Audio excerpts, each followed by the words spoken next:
So good afternoon and welcome home to our Clark alumni who are joining us today. And thank our current students, faculty, and staff who came for this program this afternoon, focusing on the experience of students of color in Clark in the past and today.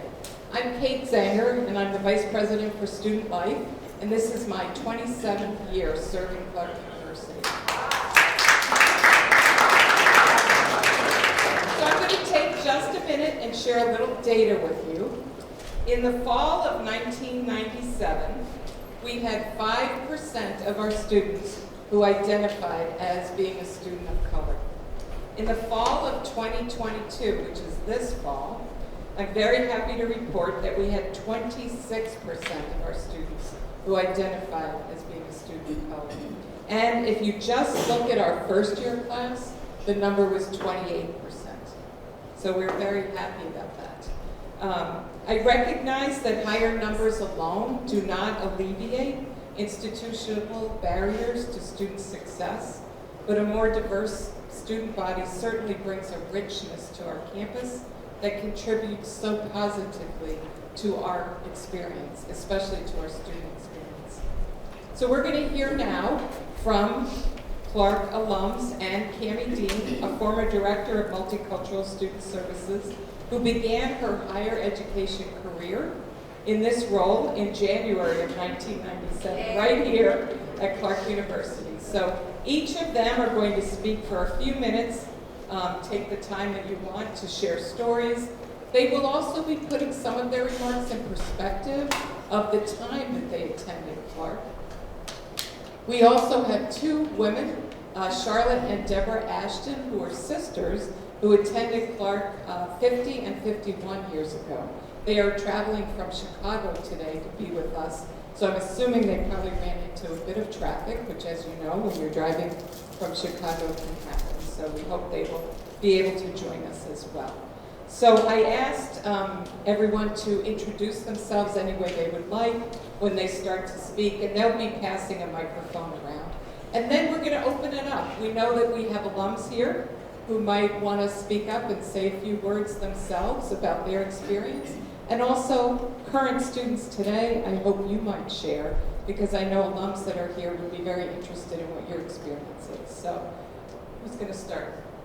Thanks. Yes, apparently I'm starting first. I am Demetrius. My maiden name is McCoy Hall, and this is my 25th, so my silver reunion here this year. That's why I'm here. I graduated in 1997 with a degree in English. I currently live in a small town called Woodbury, Minnesota, about 25 minutes outside of the Twin Cities. I am a preceptor in a business office or a medical office, so I train people how to make money count. So that is what I do, and I also have a legacy here at the wonderful Clark University. My daughter standing in the back there. Many of you know Tatiana, that is my girlie. Just wanted to share an experience that myself and some of my friends talked about last night. The year that I came to Clark College as a crusader was the year that the Ku Klux Klan decided they wanted to riot and have a good old time in Dubuque. So that's how I was welcomed as a student of color to the great city of Dubuque, Iowa. But I quickly learned where my place was, and that was to stay here and represent the fact that I could be here and nobody could make me go away.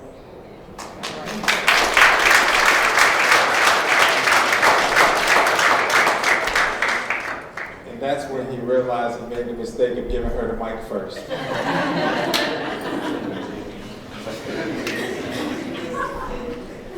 So, well, first of all, I just want to say thank you for everyone, to all of you for coming out. You could have been probably anywhere else right now, but you chose to be here with us. So, listening to our stories today, so I appreciate that.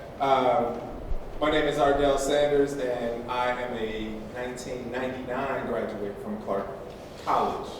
Now Clark University. And I got here in Dubuque, in the spring of '96. But I started in fall of '96, and so I'll tell this quick story of how I got here. Born and raised in Chicago, grew up in Chicago, and I was a 22-year-old first-year student coming into Clark. Because after graduating high school at 17, and then not being able to afford to go to school right away, I was out for 5 years before I came to college. And then one day in March of '96, just packed up my little Plymouth Neon with whatever belongings I had and drove to Dubuque with no real plan, but just knowing that I was going to ultimately be a college student at one of these 3 institutions in Dubuque, Iowa. And so I had friends here at Clark, so it was only natural that Clark became the choice, and I walked into the office for the director of admissions at the time, John Foley. I just rolled in and said, I want to apply to go to school here. He said, that's not how this works.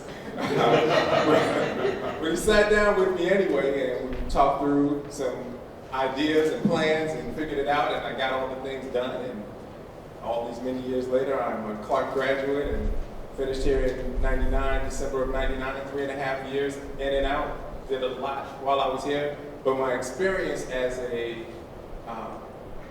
black male in Dubuque was an interesting one. It was a very, very interesting time.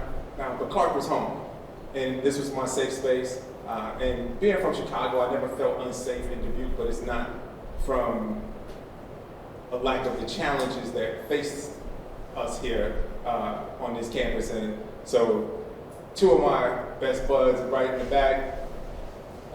Jerome, put your hand up so everybody can see who you are. And so what I figured out when I got here to Clark is I had to find my tribe. And these 2 women on this stage, those 2 back there, and some others, those folks became my tribe. And there were not a lot of black students here at Clark at that time, and so we had our own little community, but we branched out and became part of the larger community. And then later even part of the Dubuque community and volunteering in the city. And I volunteered at St. Anthony's, the grade school, and worked with preschool and kindergarten kids. And so, we did a lot of the things that we needed to do to be successful, but there were definitely some challenges, and I'm sure we'll get into some of those as we go along in this conversation.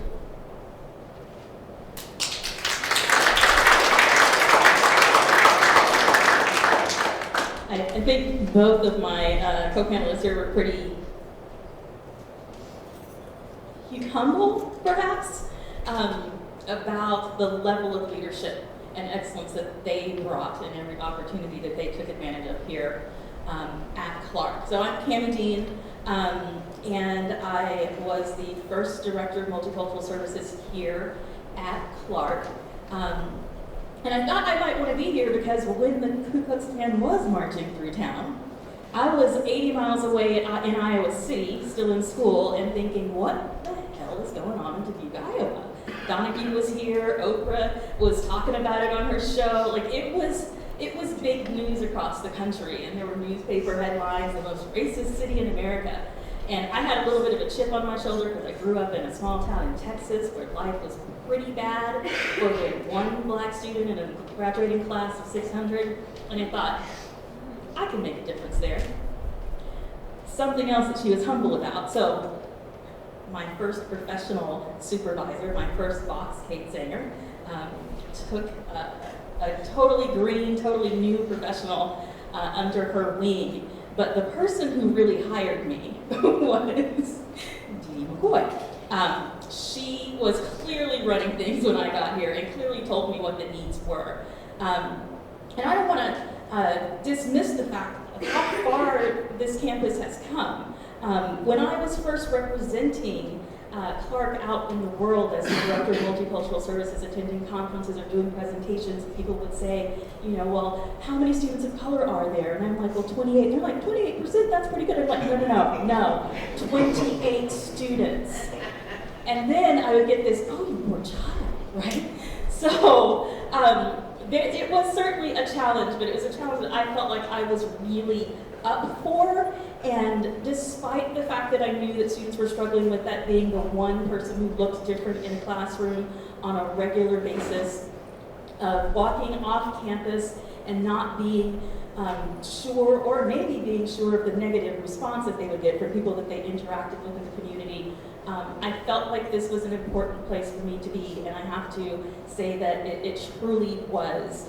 I like to think that I made a little bit of a difference here when I was here. I was the Director of Multicultural Services at Clark, but at some point in time I also was sometimes the primary Chief Diversity Officer at Loras College and the University of Duke. They didn't pay me for that, but they just kept calling me in because they couldn't keep anyone in that role over there. So I was there quite a bit, or they were calling me on the phone, we're not sure how to handle this, or we have a candidate coming, would you talk to them? And so sometimes I say, Clark paid me, but I worked at the 7 local colleges and universities in this region, because I sort of became that go-to because I was here for so long, 13 years of the beginning of my career, that I'm so grateful for. And I think that the thing that gave me the biggest boost in trying to be here in challenging times was that this was a campus that had a strong sense of values and commitment for diversity. Even when the commitment is there, there's still things that need to be learned and things that need to be changed. But if folks aren't already committed to it, it makes things really hard to get any further than that.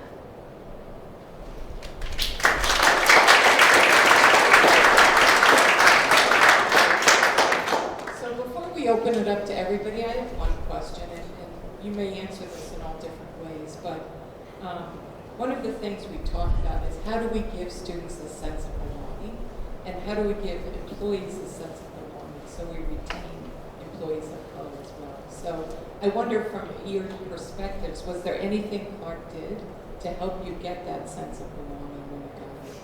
And I know everybody's experience is different. I'll take that. I think for me, I mentioned the community piece, but it was creating space for me to create space, if that makes sense. And I think one of the things when I first got to Clark, I quickly realized there are not that many people of color. Period. That's full stop. Just ended there. And Demetrius and I had a conversation pretty early on, and there in a couple of student organizations on campus. One was Clark Multicultural Student Organization, and one was Clark International Organization.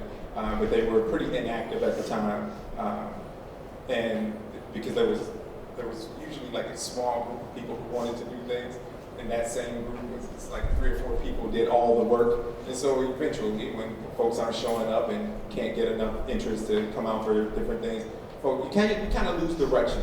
And there was not much direction there. So we got together and started Unity, which was a new student organization, and the goal wasn't to replace the other 2, but the other 2 we knew were going to be pretty much defunct once Unity started. And so we wrote a constitution, created all those things, but we got support along the way. And we had people that were saying like, yes, definitely do this, make something happen. And so it was really our ability to be able to open our own doors, and then challenge ourselves and the folks around us to do the same thing. And so I think for me, that was kind of the biggest push, to be able to kick open doors, move things, make things happen. I think that Unity allowed us to express ourselves where we weren't necessarily expressing ourselves in a separate organization. So sort of merging the 2 and bringing more people in, I think made us feel more relevant and more vocal. And we were allowed to kind of get information to more people that needed to hear information, because we have this group of international students, and we have this other group of all over the place students. We wanted everybody in one room with 87 voices, and we wanted to hear each and every one of them. So I think that space gave us space to make a bigger space, and that's what's important for students of color. I think to build upon that, I was the advisor, right? Yes. I was the advisor for Unity. But I think that just building on that, the important thing that I thought really made a difference for students here at Clark. I do a lot of training around intercultural development continuum. And we talked a lot about the differences that can make a difference. Diversity, generally speaking, isn't the problem. It's how people respond to diversity or how people treat folks that they feel like are different from them. And one of the things that I thought was really important at Clark was that our administration, our leadership, when the students raised an issue, recognized the fact that sometimes difference does make a difference in the experience that people are having, and we're willing to respond to that. A lot of times when we see headlines in the news of things that are going wrong where diversity is concerned in an institution or an organization, it has to do with the fact that there are people out there who are living in denial and won't admit that racism is real, or won't admit that homophobia is real. They won't admit that these things are going on and having a negative impact on the lives of folks, which is why it took an incident like George Floyd to wake up a whole lot of people to the idea that, oh wait, something really is happening. I mean, why do we have to get to that point? People have been saying something's going on for decades since the Civil Rights Movement. But we still needed proof because people weren't listening. But I really did feel like here at Clark on this campus, there were folks who were listening. And when the students said there's a difference making a difference, they were willing to respond. They were willing to make that space and let those voices be heard. And that's a little bit scary for your average middle-class white person, I have to admit. It's a little bit challenging to make that space, but they were able and willing to do that and to respond accordingly. And I'm not saying it's paradise or perfect at every move, but at least the door was open and people were willing to hear it. We have new people. Yes, we do. Yes. We're the originals in that she was the first president of the Black Student Union here at Clark College. And yes, Charlotte and I were sisters, made up one-third of the black population because we were only 6. I will hold it up closer. Thank you so much. Okay, and so our experience, we were told to discuss for about 5 minutes of Clark. First of all, let me say that at Clark, oh, that'd be nice. I'm Dr. Deborah Ashton, and I start off with Doctor because Sister Catherine Leonard, who chaired the psych department while I was here, along with Hank Goldstein, she was chair before Hank. She rotated out to let Hank be chair for a while.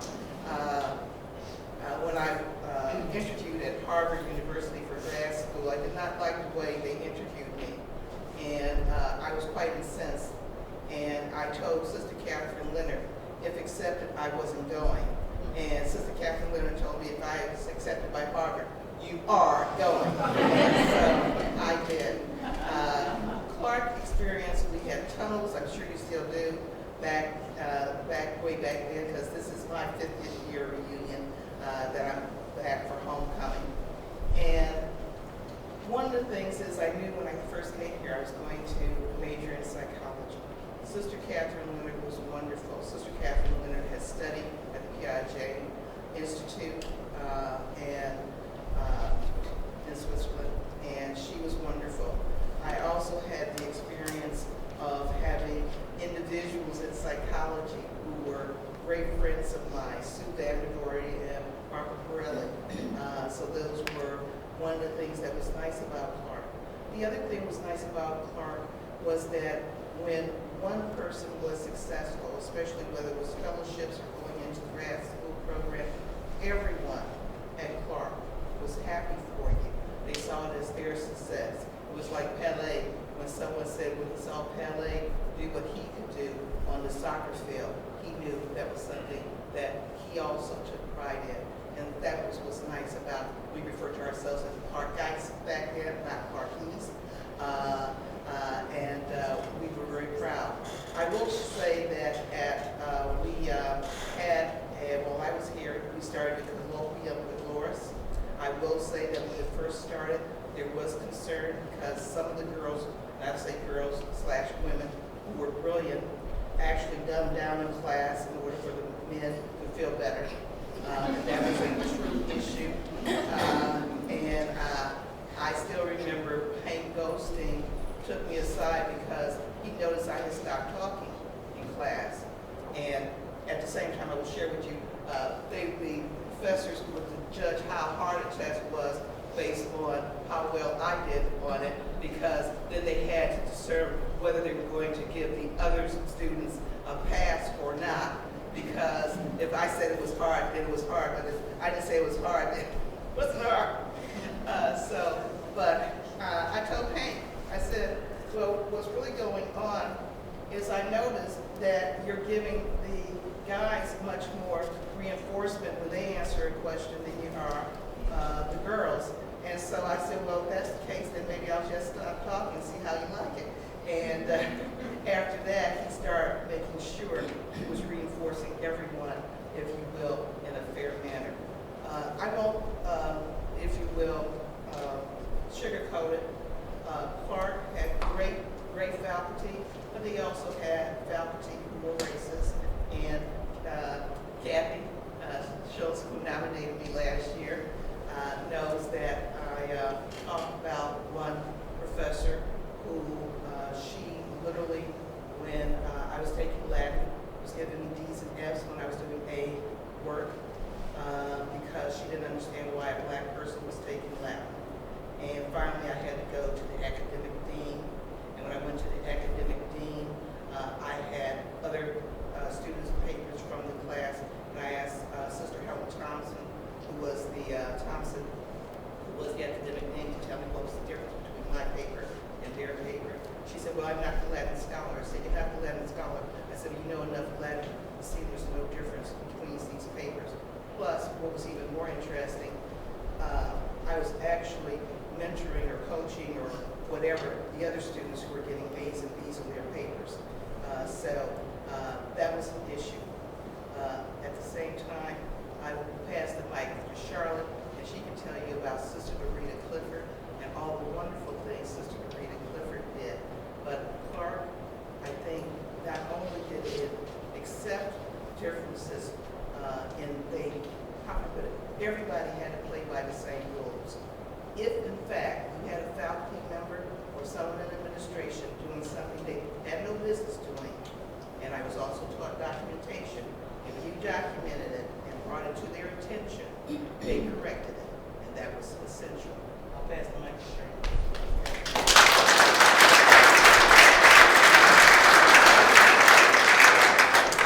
I'm Charlotte Ashton, and I graduated 51 years ago. Woo! All right. I was at Clark.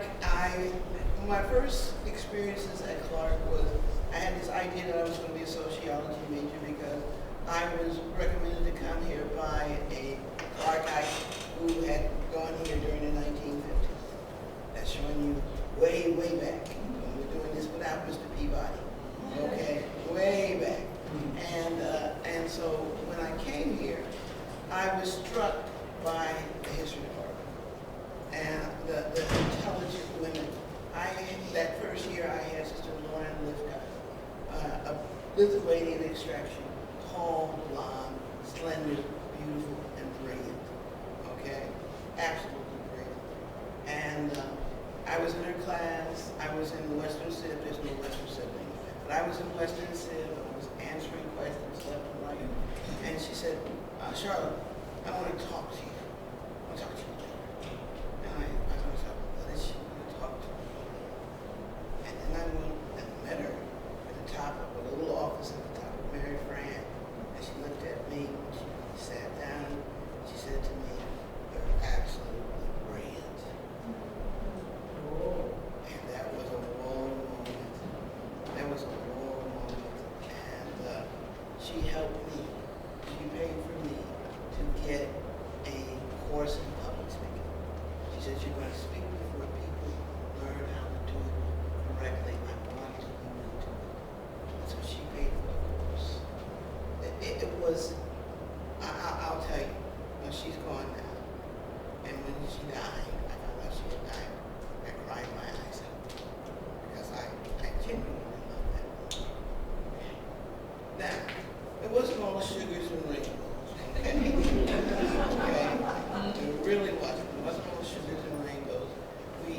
that same year, I really worked in the cafeteria. Okay, and because Deborah and I both had part-time jobs the whole time we were at Clark, and we needed them because we didn't have any, money. That was spending money. That was Mooney. Okay, and what happened is that I was working. I waited in the cafeteria, and I also, you guys don't do this, but we also had serving houses. We had homemade meals, and we were servers, and we served people. And I remember that there was also, we had different hours, different shifts. And I was called in. There was another black girl with me, Kathy Latham, one of the six, 1/6 of the six. And she, I wondered why she wanted us to get the scheduling for employment. And what happened is she said, well, there's really a lack of people who have signed up for the morning shift for breakfast. And I decided you two should do this. I looked at her and I said, I have an 8 o'clock class and I have a 9 o'clock class and I don't have time for a morning shift. Okay? And she looked at me and I said, I'm sorry, we can't do this. I wasn't speaking to us too. I'm sorry, we can't do this. Said, well, you're dismissed. I thought to myself, okay, fine. And then we walked out and we said, sorry, Master.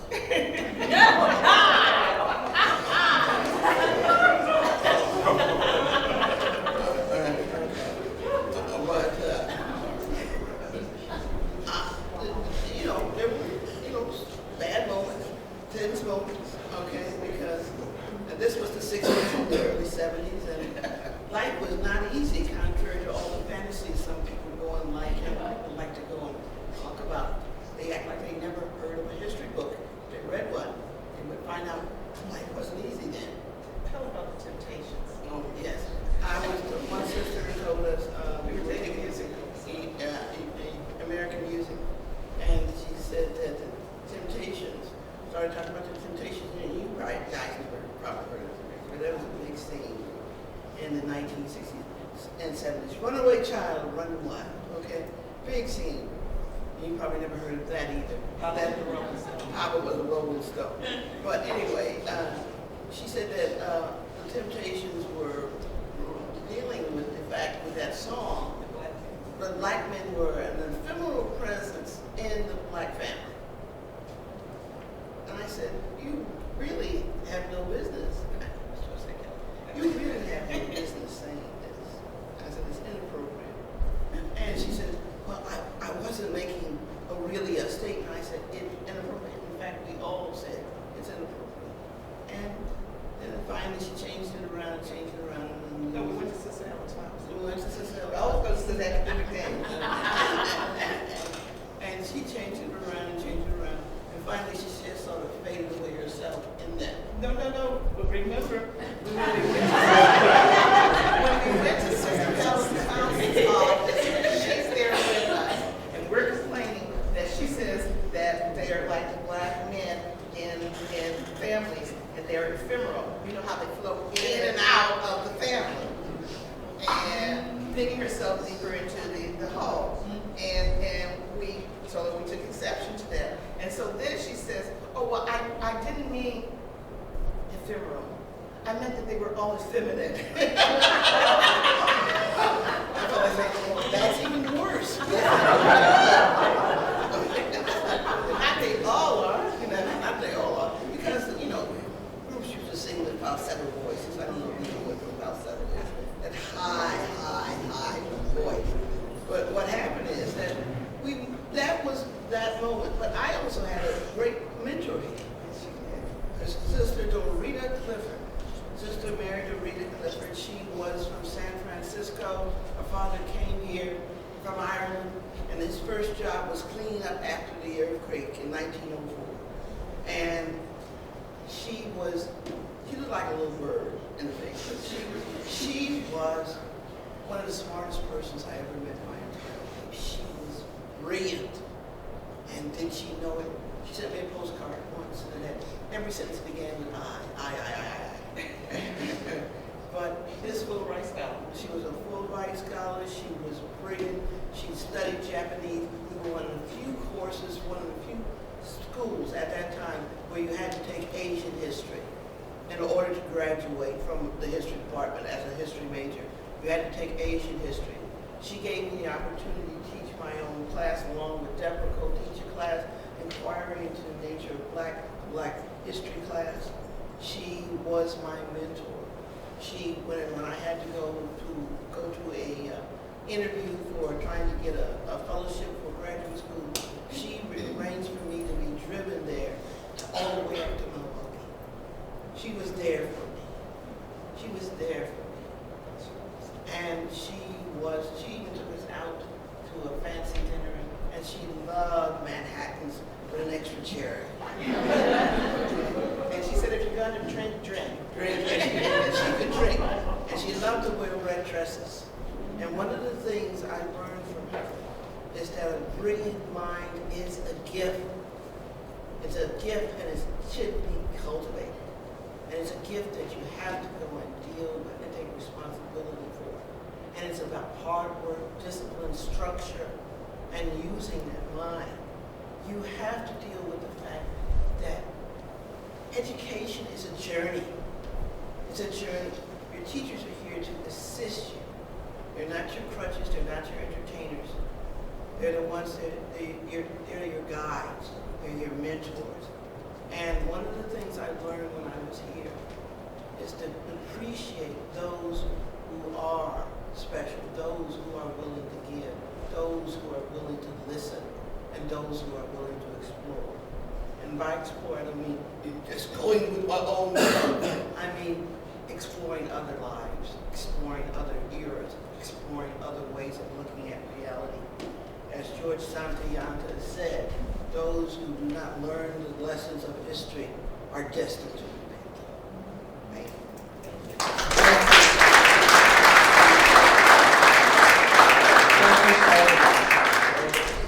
I don't know if there are any brave students, current students in the audience who might share a few remarks about what is it like to be a student here today. Anybody want to share anything?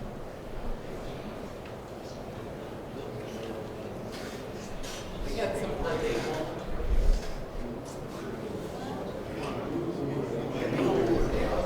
I have a mic for you.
Hi, my name is Cassandra Schechter. I'm from Washington State. And before I came here, like what Maya said, I was really nervous that I was going to be like one of the only in the room. I was just nervous that I would have no one to relate to. And like when I came here, on the first day I met Maya, and then I was like, bro, like, how, like, I was just surprised there's going to be a lot more girls, especially on the softball team, that like were like us. people of color. Yeah, and I'm just so happy that, especially our class, like our incoming class, that there's like a lot of people that can relate with our experiences. Not only like, especially like out of state people too. Like I didn't realize like how many people are from like California, like from the West Coast, and like there's like a lot of like out of country people too, which is really cool.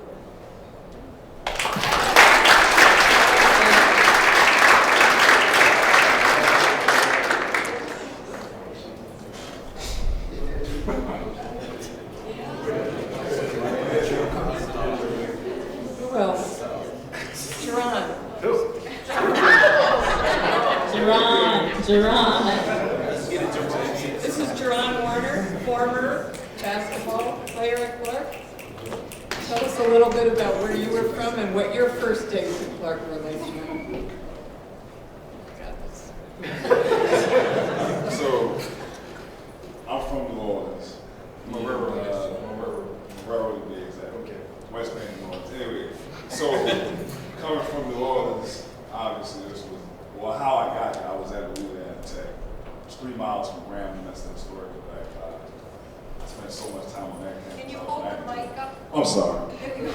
I spent so much time on that campus, I was on academic probation. And that summer, my high school coach, he knew John. So John Davidson was the coach here. John coached a gentleman named Thaddeus Foucher. Thaddeus is the agent for Russell Westbrook, or was the agent for Russell Westbrook, and Anthony Davis at some point. So he went to UD. John coached him, and that's how my coach knew. That's how the connection was made. He said, "Do you want to go to Dubuque, Iowa, and play basketball?" I was like, "I'll agree." So Mac was already coming. I was like, I didn't know him until we got here. And so I came to Dubuque to play basketball. Now, I didn't think I was going to stay. When I got here, because New Orleans is a very different city than Dubuque. So it was rough. My roommate told people I was deaf because I didn't talk to anybody. But then you start playing basketball and people interviewing you, and then I had to open up. I had a heavy New Orleans accent, so nobody knew what I was saying. So I just got tired of repeating myself, and I'm not going to talk anymore. So for me, the reason I stayed, it was the people. Coach Davidson, if he wasn't here, I would have left. To be honest, I wouldn't have made it. And then people like Matt, as other people have mentioned, it's the people that you feel like in your corner helping you. Because when I was at a bigger college, nobody really cared. You just sit. Well, at Clark, if I'm in class with my head down asleep, they call my name out. So for me, the environment was, I needed it because a big school, I was not going to do what I needed to do, but coming here, a small environment, a coach that cared, and he cared not because I was scoring points, I scored a few points, but not because I was scoring points, he cared as a person. Like, I saw that he cared if I graduated, he cared everything. We had situations that would come up and he was always on our side. If something happened anywhere in the town, he knew everybody, and he was there on our side. So when I saw that he cared about me and whether or not I succeeded, that made me want to stay. Not bad, I probably would have just left because I feel like I'm just another number and nobody cares. So it is important to have people around you that you feel like are on your side when you're in an environment like this where you're one of a few people look like you. But it was, for me, this experience gave me the ability to be who I am today, because without it, I don't think I would have the ability to be in different circles and around different people in different aspects of life. So the experience at Clark was one that I appreciate, and that's why I came back here every so often to see Kate and others who were around when I was around. So I say, make the best of it while you're here, and take advantage of these opportunities, because life is short. You never know what might come or become of you afterwards. But I appreciate everything, and people that I'm still hanging with these guys for some reason. So obviously I made some good relationships and met some good people, and I'm still standing up and looking out for these. Thank you.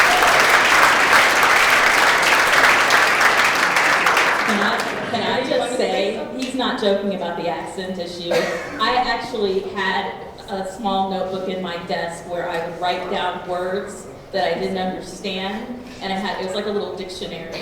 Because we had 7 guys from New Orleans, and the rest of the black students were largely from the Chicago area or Milwaukee. I can't remember really anywhere else. And sometimes we had to hash out what we meant by certain words because they were something different in each region of the country. And I had a little candy dictionary so I could understand what we were talking about, just so that we could all be on the same page. So no joke about the accent. But one of the things I wanted to point out with what Jerron had to say and what our esteemed elders had to say and what all of us really had to say, a word that's sort of become a buzzword in the last few years is allyship. The idea of being willing to stand up in solidarity with folks who don't look like you, to speak up in their interest, to understand what's going on and what's not right in a situation and be willing to address it even when it's not about your own issues. And I learned about allyship when I started here at Clark College on Martin Luther King Day in 1997. Y'all, I showed up at 7 a.m. for the MLK breakfast at the Best Western Hotel. And I walked by the room 3 times because there was nothing but white people in there. And I couldn't believe that many people were there who were white for a Martin Luther King breakfast. And I was like, wait, this is it? It's the new guy. I was new. It was day 1. And I was like, what do any of these people know about Martin Luther King? And I was kind of anti-Martin at the time because I was kind of over the dream and people only going with sort of the little message of rah, rah, we all love each other and that's where we should be headed, knowing that the realities of the world were very different. But my point is, allyship is embedded in the value of justice, and the value of justice is embodied in the Clark mission and always has been. And for those of you who perhaps can't identify with the history or the background that we're talking about here, what you can identify with is seeing when something isn't right and wanting to do something about it. And this is your training ground. These people that we have mentioned are all people who were willing to listen and to act upon things that weren't right within their community. And this is your place, your time to learn to do this. Because you will absolutely positively in this world work for people who look different than you, work with people who look different from you, and if you're living up to your values, you will work on behalf of people who are different than you. And this is the place to practice that and learn it, honest to God, from the best. I learned it, honest to God, from the best. Y'all are like, she's a little militant. I can't believe she was here for 13 years. I got more militant when I got here. Because there was a sense of social justice in the air right here. I can remember, and I'm going to bring up Sister Margie Clark, who called me up. I was suddenly the designated school official working with international students, giving them their I-20 so they could enter the country to study in the U.S. And I had a student who wanted to do an internship through optional practical training, which requires special approval from Homeland Security. And it requires that your advisor submit a letter explaining how the internship is related to your major. And Sister Margie calls me up one day, and she says, a student asked me to do a letter for Homeland Security. And I said, yes, it's standard procedure. You just do the letter, I upload it. It's just the way that the process works. It's not, a really big deal. Here's some examples of things you can say. And she's like, oh no, I'm comfortable with doing the letter for the student, but I just want to make sure it's not a problem that I have an FBI file. I'm sorry, what, Sister Margie, what'd you say? You have an FBI file. And she says, I was protesting at the School of Americas and I got arrested, and I'm like, hey. But then this light bulb went on. I'm like, wait a minute, what are these sisters of the Blessed Virgin Mary doing with their lives? And how do I be more like them, right? So here is an opportunity that you may never have, but you will absolutely see inequity and unfairness in the world that you head out into, students. And you should absolutely be gleaning as much as possible in your time here at Clark to know how and when and the best way to respond when you see it. one of the things I'm going to mention, because I don't think she minds, was that Mary Heinkamp, who was in the class of 71, FBI was on campus looking for her because of the fact that she chose not to pay the taxes on her telephone bill in protest to the Vietnam War. One of the things to understand about Clark, there has always been individuals at Clark who believe in social justice.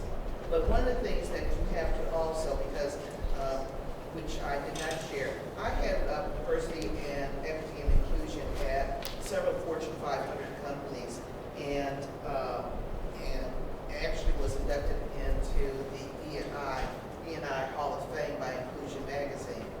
One of the things is inclusion literally starts with I. And as I say, it starts with I. It's important for each and every one of you to know that as we talk about allies, you also have to talk about yourself. You are responsible for standing up for yourself. You cannot expect others to stand up for you if you will not stand up for yourself. That is one of the things that I think is also essential at Clark, is we understand that. And when we say about inclusion, inclusion includes everybody, regardless of their skin color. White men are included in inclusion. When I was in corporate America, one of the issues was that many white men thought that inclusion didn't include them. And they didn't think it included them because I set up a module, for instance, where we interviewed white men and then set up a module where they said, I'm tired of individuals expecting me to pay for the sins of my fathers and my father's fathers. Because before then it was a meritocracy. So basically, people of color and women wanted to get into the workforce. And then it's great when white men start understanding and talking about it wasn't even a meritocracy for them. To a certain degree, it depended on not just what your skill set was, but who you knew. Tapping on the shoulder. Individuals were being tapped on the shoulder. So not everybody was being tapped on the shoulder. And let me be clear, if you were a guy whose dad worked in the coal mines in Pennsylvania, chances are you weren't going to get tapped on your shoulders. So those were also some of the things that were crucial. Understanding that as we talk about Clark today is based on what has been built up over the centuries at Clark. What's your name? I'm sorry. Candy? Candy said I should share the fact that all the black students ran out of Dubuque, Iowa. Was that my sophomore year? Yeah, my sophomore year. We were literally ran out of town. And Tom Kalazinski, those who may remember Tom Kalazinski, who taught English, and Frank White, who taught political science, had a caravan of 2 station wagons. And the Clark guys, all 6 of us, the Clark guys who were from St. Louis, they were driven to O'Hare, and those of us who were from Chicago were driven to our doorstep because there had been a march that started at the post office, ended at the UD. The march was because of Kent and Jackson State. Folks, if you know history, there were shootings at Kent and Jackson State. Even though the majority of people were in Dubuque, Iowa, were white. The fraternities at the UD, the white fraternity, set the Black Cultural House on fire at the UD. And I was in the march. I ran back to Clark as fast as I could. There was one other black student who was with me. I won't say who it was. I also ran back as fast as she could. And we got knocks on our doors literally at about 7 o'clock in the morning, the 6 of us who were here, and we were told to come to the president's office. We went to the president's office, and Jimmy Smith, who was from New York, said the black students at UD and black students at Morris were being attacked at the door, and they were also being attacked on the streets, and they wanted us to know that one was staying in town. President Giroux said he couldn't guarantee our safety above ground. If we chose to stay, we were to use the tunnel systems until the end of the year. That was April. or we packed our bags and we were on the road by noon. And we packed our bags and we were on the road by noon. We came back the following year. And following year, we came back, and Charlotte and folks know that we met with Sister Helen Thompson. We met with Sister Teresa Mackin. We had the rules change because back then, if you received a Clark grant, before your transcripts got sent out anyplace else, you had to pay that Clark grant back. We said that did not make sense. My sister Charlotte told them that it was indentured servitude for them to expect people to come back after they ran out of town, and that we were not asking for ourselves, but we were asking for future generations, that individuals would have their transcripts sent out without, if you will, paying the grant back first. That then went into policies. I believe that policy till this day for everybody, that you could have your transcript sent out without you paying back the grant first. One of the things that was really essential to Clark was that it was understood when we talked about people, we talked about everybody. When we talked about inclusion, we talked about everybody. And we also understood that when we talked about inclusion, my rights stopped at your rights. We did not say that you could call yourself whatever you want. You can't call me whatever you want. I dictate what I'm called.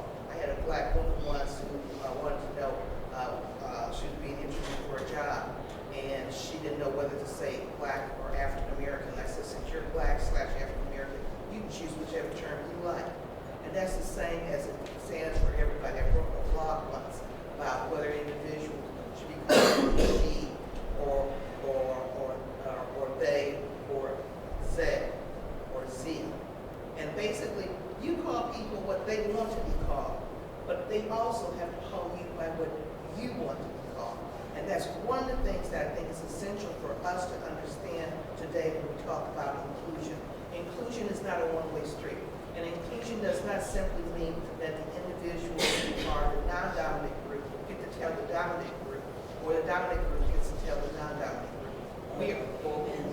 Or the vocal minority gets to dictate policy. The reality is we all have voices, we all should be heard, and we all are equals, and we should treat each other as equal. And part of treating each other as equal is dignity and respect. And dignity and respect is each and every person is called what he, she, they, or Z want to be called. Thank you.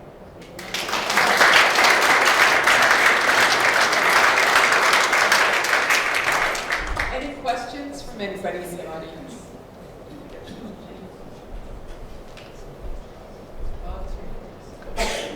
Anybody on the panel for closing remarks? It's a question. Oh, sorry. Mary. Hello, my name is Mary Tao. I teach here in the Department of Social Work. So it's great to see that people, we are talking about 50 years ago. So it's very encouraging. I've been here, it's my 9th year, and I've always looked at the progression of students, especially students of colors. Going high is so encouraging. So it's good to hear the experiences you have. And my question for you is, given the experience you've had here, what are some of the things that you have done out there that continue what the work you're doing there? Because we always want to see, is this, once you get out of here, then what? So maybe you can speak to that. Can I do that real quick?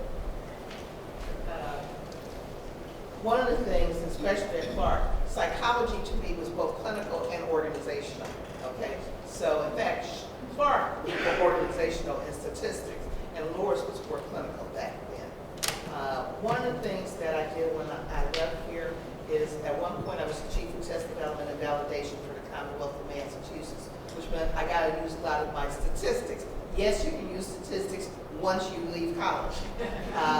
And when I came to the Commonwealth, they were on a consent decree because there was disparity in the number of both women in some job category and the number of people of color in other job categories as far as pass rates and selection.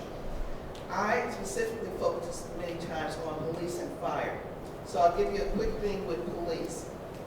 with police, the previous examination, they had a 39% pass rate of people of color. Back then, we were primarily talking about blacks and, if you will, Hispanic or Latinos. I did not use Latinx.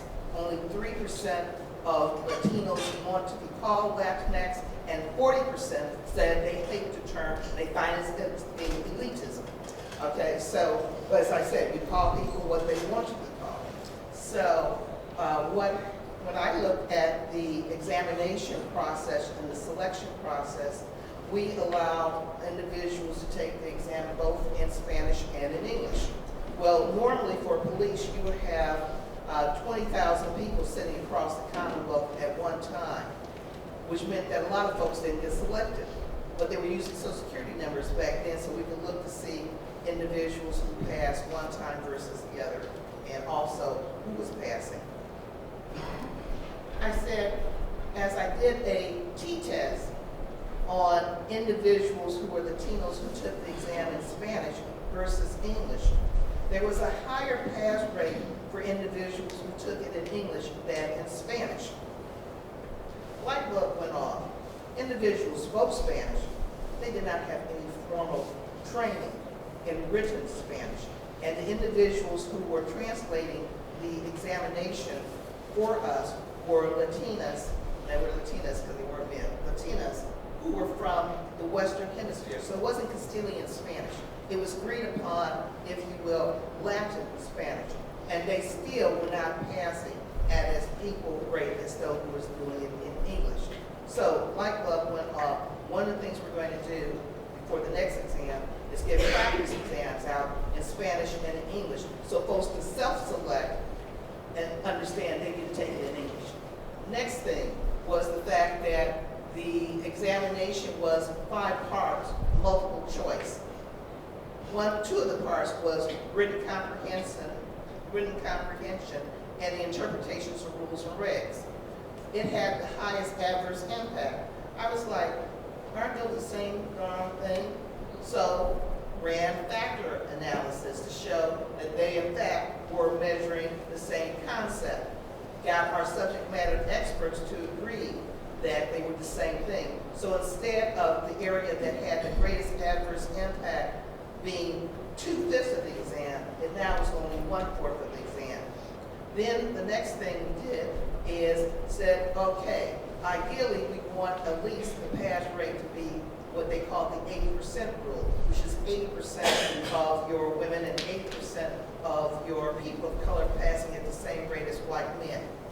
When developed 3 times more items than we needed, went off and gave the exam in another part of the country, made sure that the people who were taking the exam were individuals who knew that what we consider our qualifications to be police officers, and we selected items based on, if you will, the pass rate on each item, i.e. we had to make sure that at least 55% to 85% was the pass rate for each item, because everybody knows 70 is pass. So that we got an average of 70, but we also only selected items that had no adverse impact. Short story, as long as it has been, is that we ended up with 79% pass rate to white males, where previously it was 39%. We also had our sitting police officers take the exam at the same time, so that they wouldn't say that we anyway lowered the standards. And we used their mean score, which ended up being 70, which ended up being our pass score, which ended up, we had something that was content valid, criterion related valid, and construct valid examination. That's how it can work on the outside. You have to be able to go to root causes. Sometimes the root causes are hard to get to, but you end up selecting your items and selecting your process. So you then don't have individuals saying you got 2 different lists. You got one list, and you got individuals who are women, individuals who are people of color, who are reachable, and you've had taken the bias out of the examination process, because part of the problem with examinations and selection process is many times you have built in, and you have to figure out a way to filter it out. Thank you.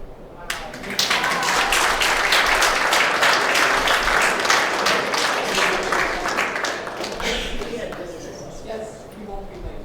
We won't be late. You won't be late. So, I didn't go to school here, but I did learn an awful lot here, as it was my first professional position. But I think things that I took with me started even before I left. I was here at Clark for 13 years, and in that time, I really learned a lesson. So I made the joke about also working at the other 6 schools of higher education in the community. And it wasn't as much of a joke as I said it, because I really was very engaged with people across the city. But it was important to see changes happen on the other campuses as well as in the community. And it was something that I felt a lot of support for when I was here at Clark. And so it was for that reason, after my daughter started school, shout out Dr. Lowen, at Lincoln Elementary School, which was the right place for my daughter after we shopped around. I ran for school board, and I was the first Black elected official here in the city of Dubuque, and I think probably in the tri-state area, and did the best that I could in that role to influence what was happening within the community, within the school district. I was also part of the Faces and Voices initiative here in the city, and I was the president of the local NAACP for a hot minute. So I was very engaged in the community while I was here, while also doing what I could to help Clark to live its mission where diversity, equity, and inclusion were concerned. I took that with me to the perhaps chagrin of my bosses in my new job in Texas, which is not a private institution, and so not really accustomed to hearing a lot of talk about living one's values and things that are right and social justice. Let's not mention that one. And yet, last September we opened the Charlie O. Ferris Social Justice Resource Center on our campus, which is not an inward-facing center to educate folks on campus. It is for educating the people of Wichita Falls about issues around race, racism, diversity, equity, inclusion, and social justice. Charlie O. Ferris, if you do not know, was the first Black woman to pass the bar in the state of Texas, the first practicing lawyer in Wichita County, which is where Wichita Falls, Texas is, halfway between Dallas, Fort Worth, and Oklahoma City, just on the border there of Oklahoma. She was also the first Black judge post-Reconstruction in the South. And she was originally from Wichita Falls. She could not go to the university that I work at because it was still segregated when she headed to college. But she was sitting on the board of regents when I went back. And so we started our Social Justice Resource Center. We're doing intercultural development training in the community. We're teaching people about land acknowledgements. We're talking about race, racism, and issues within organizations and institutions, and all of that in the name of Charlie, but with the spirit that I picked up here at Clark.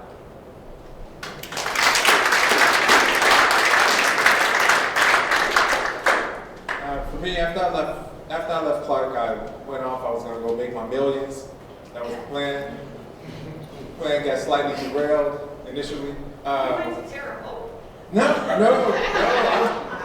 I moved to Atlanta, and so I went and I was working in business. I got a degree here in marketing, and so I was going to go down and get in the business game and figure out how to make money. And about 10 months after I was in Atlanta, I got a call from a former employee at Clark, or he's an employee at the time still, and he reached out and said, "Hey, the Platteville is hiring." I said, "So?"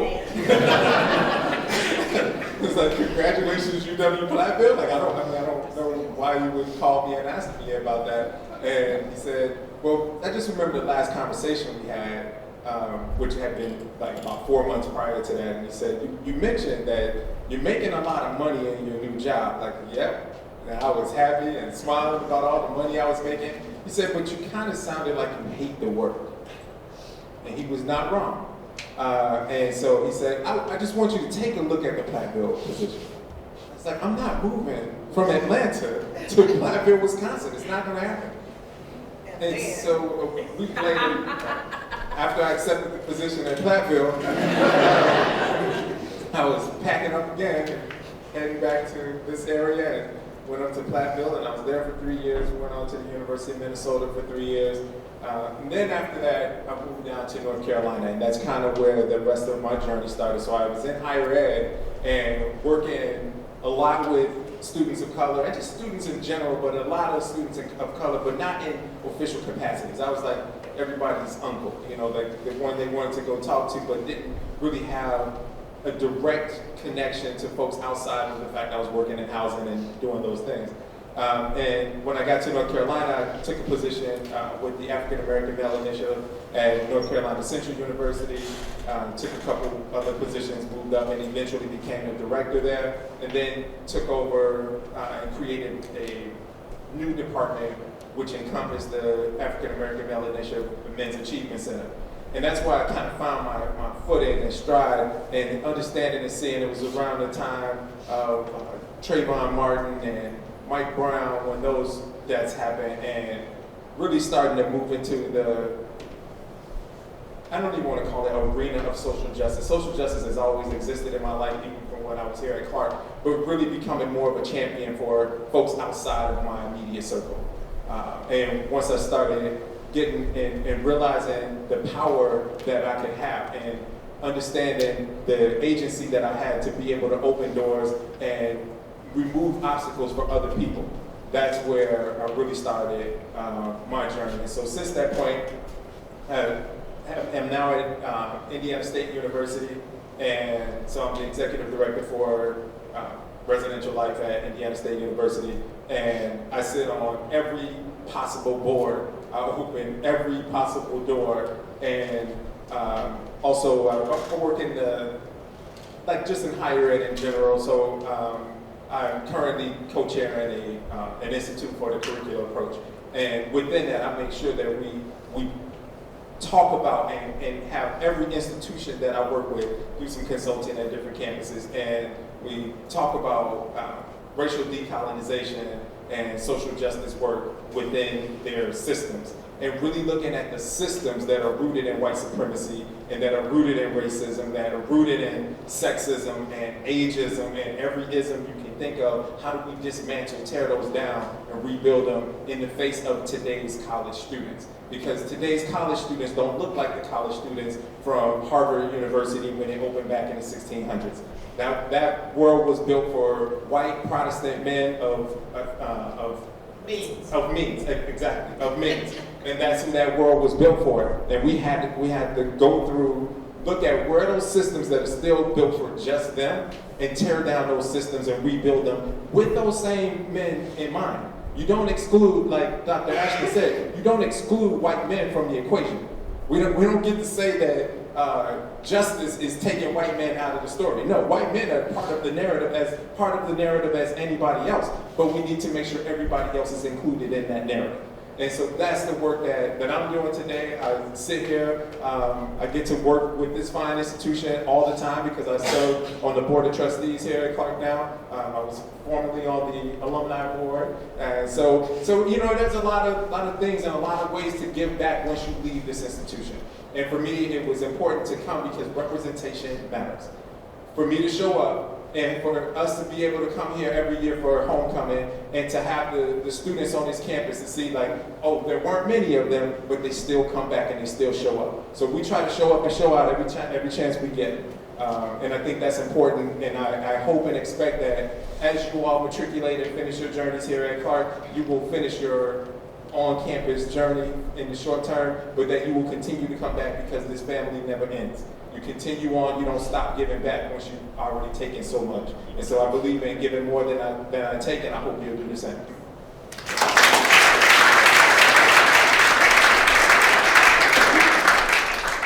What can I say now? My professional field took a different turn than those who are in education. I started when I left here at Great Lakes Higher Education telling me whether or not you can have any money to attend school, and I quickly realized that my true passion was in the medical field, teaching those, especially young men, how to take care of themselves. I'm an ambassador for the care of your body. Take care of yourselves. So when I go to work daily, I work for 107 gastroenterologists, and they are very pertinent people for those of you who have colon or prostate cancer in your family, or you need to exercise.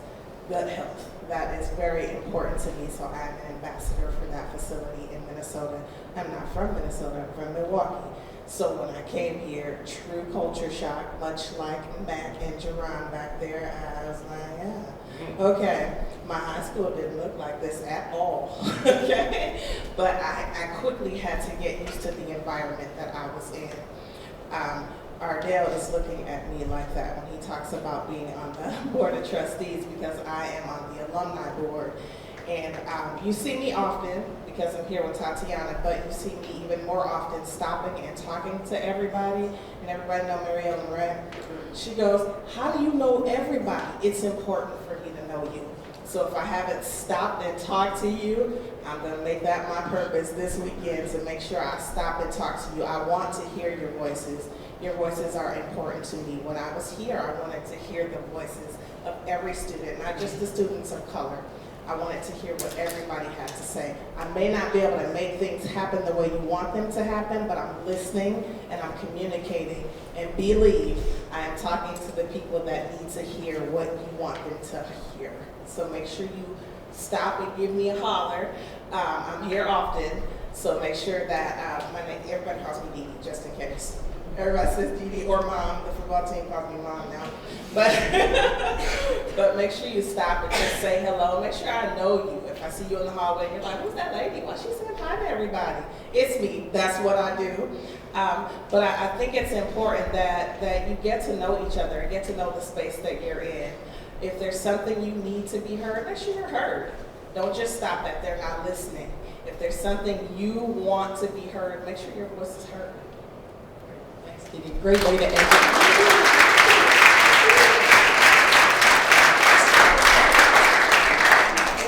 Everybody for being here today, and I hope you have a safe and happy homecoming weekend. And one more round of applause.